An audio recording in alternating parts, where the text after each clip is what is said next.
Souvent, je vous partage des analyses qui ont déjà été faites, des analyses des membres, etc.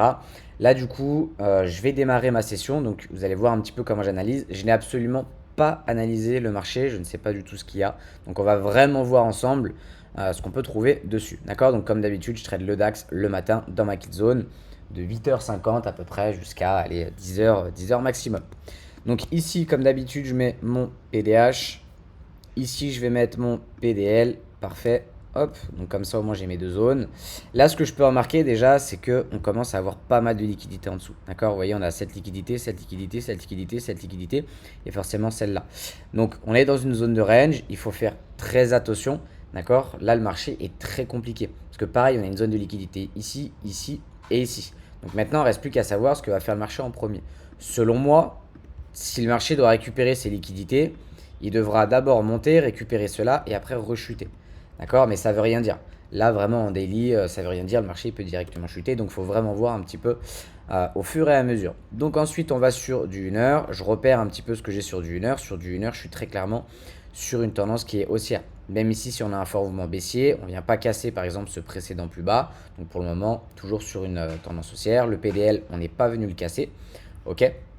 Là, ce qu'on commence à voir d'intéressant, c'est que, bon, je vous l'avais dit hier, quand on commence à avoir de belles trendlines de ce genre-là, c'est qu'on commence à avoir pas mal de liquidités. D'accord? Et donc là, le marché va potentiellement chuter. On va voir ce que ça va donner. Encore une fois, il faut faire attention. Donc, on a cette trendline. Ce qu'on a aussi d'intéressant, c'est ce point haut. Ce point haut, si on voit que le marché clôture en dessous, bah, ça va être super intéressant.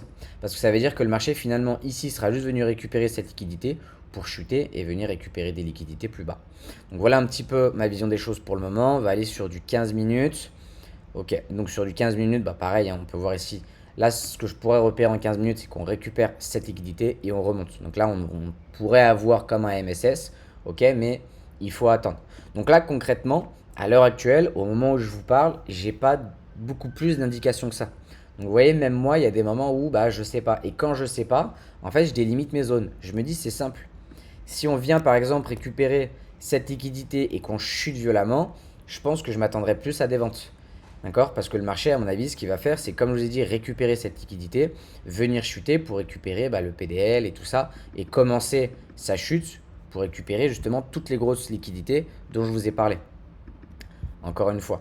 Alors, est-ce qu'il va d'abord récupérer les liquidités en haut ou en bas? Là, en l'occurrence, étant donné qu'on est dans un range, bah, je ne sais pas. Vous voyez, je ne suis pas devin, mais vous allez voir que ça ne va pas réellement m'empêcher de trader. Parce qu'en fait, à l'ouverture de marché, il va hop, hop, hop, donc à 9h, voilà. À l'ouverture de marché à 9h, en fait, on va avoir souvent des mouvements qui indiquent, qui vont nous indiquer où va aller le marché. Par exemple, si on voit que le marché n'a pas cassé cette zone-là et que ça repart violemment à la hausse, bah, il y a beaucoup de probabilités que le marché parte à la hausse. Si je vois que le marché chute violemment et qu'il casse ce niveau et ce niveau, alors il y a de très fortes chances que cette trendline la casse et ce niveau bas aussi pour aller récupérer le PDL. Ok? Donc voilà un petit peu ma vision pour le moment. C'est vraiment une petite analyse. Là pour le moment, il n'y a pas grand chose à faire. Ok? Là pour le moment, ce qu'on pourrait juste repérer, c'est à la limite cet order block. D'accord? Cette zone d'order block. Si le marché réagit dessus et repart à la hausse, alors bah, je pense qu'on va continuer sur des achats. Si le marché vient le casser, ce sera un joli breaker block pour tenter justement des ventes. Ok, même si on a aussi un order block à cet endroit-là, à mon avis, hop, voilà. À mon avis, si on vient casser cette zone-là, il faudra faire attention évidemment, il faudra toujours attendre de voir ce que nous donne le marché. Mais si on casse assez violemment et qu'on chute, à mon avis, on va vraiment venir casser l'order block, casser la trendline et casser cette zone-là pour aller récupérer le PDL. Ok. Maintenant, ce qui est fort probable aussi, c'est qu'on fasse ça, qu'on casse cette zone-là, qu'on revienne dans cet order block, ok, et qu'on crée une grande mèche en fait, et qu'on reparte à la hausse. Ça, c'est aussi une probabilité. C'est pour ça que je vous dis à l'instant T, en fait, dans ma vision des choses, je dois attendre de voir ce que me donne le marché. Et c'est pour ça que je vous dis les kill zones aussi sont importantes. À 9h, on a l'ouverture de marché, donc à 9h, on a souvent les mouvements qui vont nous donner en fait la direction. Là, à l'heure actuelle, je ne sais pas. Donc je vous donne une indication, je vous donne un petit peu l'analyse, comme ça vous voyez aussi en toute transparence comment ça se passe. En l'occurrence là, pour le moment, bah, j'ai pas plus d'indications que ça. On est purement dans une zone de range, une zone qui n'est pas facile à trader. Donc là, quand je suis dans une zone de range, je vais essayer de trader les liquidités internes. Ok? Et donc là, je suis toujours dans les liquidités internes. Ici, on n'a pas de turtle soup, donc pour le moment, j'ai une bonne indication que le marché pourrait continuer à monter. Enfin voilà, là, c'est vraiment du 50-50. J'ai à la fois des indications qui montrent que le marché va chuter, à la fois des indications qui montrent que le marché va monter.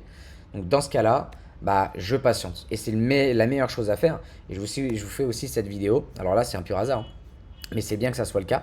Quand vous ne savez pas quoi faire, attendez. Souvent, quand on ne sait pas quoi faire, et même moi, ça m'arrive, hein, là, je ne sais pas quoi faire, bah, j'attends. J'attends d'avoir des choses qui sont concrètes. Si j'ai rien de concret, je ne vais pas rentrer en position. Et je dis ça parce que trop de personnes, des fois, quand ils ne voient rien, ils cherchent quand même quelque chose. Ils disent non, c'est pas possible, il y a forcément quelque chose. Alors que des fois, il faut juste attendre. Parce que vous allez prendre un trade quand vous voyez rien, et une fois que le marché vous aura donné quelque chose et que vous avez fait SL, vous aurez dit, mais, enfin, vous auriez dit, putain, mais merde, si j'avais attendu, il y avait un setup qui était magnifique et celui-là, il est facile à voir. Et c'est toujours comme ça. Donc, partez du principe que si vous ne voyez rien, c'est qu'il n'y a rien. Je suis convaincu que tous, autant que vous êtes très bon en analyse technique. Donc, il faut vraiment se forcer à se dire, bon, je vois rien, bah, je prends pas de trade, c'est pas grave. Et comme ça, vous allez voir que déjà, ça va vous habituer à garder cette discipline, à garder le contrôle, on va dire, de vos émotions. Et surtout, ça va vous éviter de faire des pertes inutiles. Donc voilà, pour le moment, moi, j'attends, j'ai rien. Si je vois qu'on continue la tendance haussière, je partirai très clairement, enfin très probablement sur un achat pour récupérer ces liquidités. Si je vois que le marché continue, enfin plutôt fait un retournement pour chuter, je pense que j'irai chercher plus des ventes. Voilà, tout simplement, je ne casse pas la tête. Voilà, vous voyez, pour le moment, là, on est plus sur des achats. Là, on revient dans cette petite zone. Là, le marché qui monte, à mon avis, ces liquidités, on va la récupérer. Donc, vous voyez, un petit scalp en achat ici, c'est intéressant. Bon, je le ferai pas, encore une fois, j'attends. Mais voilà, pour le moment, le marché a l'air de plutôt bien vouloir partir à la hausse. Aussi, on n'a pas de turtle soup, ce qui nous donne une belle indication que le marché, pour le moment, ne veut pas chuter. Ok, donc c'est pas une prise de liquidité. Enfin bref, voilà pour cette petite vidéo. Excusez-moi, j'espère que ça vous aura plu. Et on continue pour la journée. Aujourd'hui, je vous prépare le plan 0 jusqu'à payout. J'essaie de vous préparer ça aujourd'hui, de vous faire la vidéo. Et comme ça, on est nickel. Allez, sur ce, bonne séance à vous et je vous dis à tout à l'heure.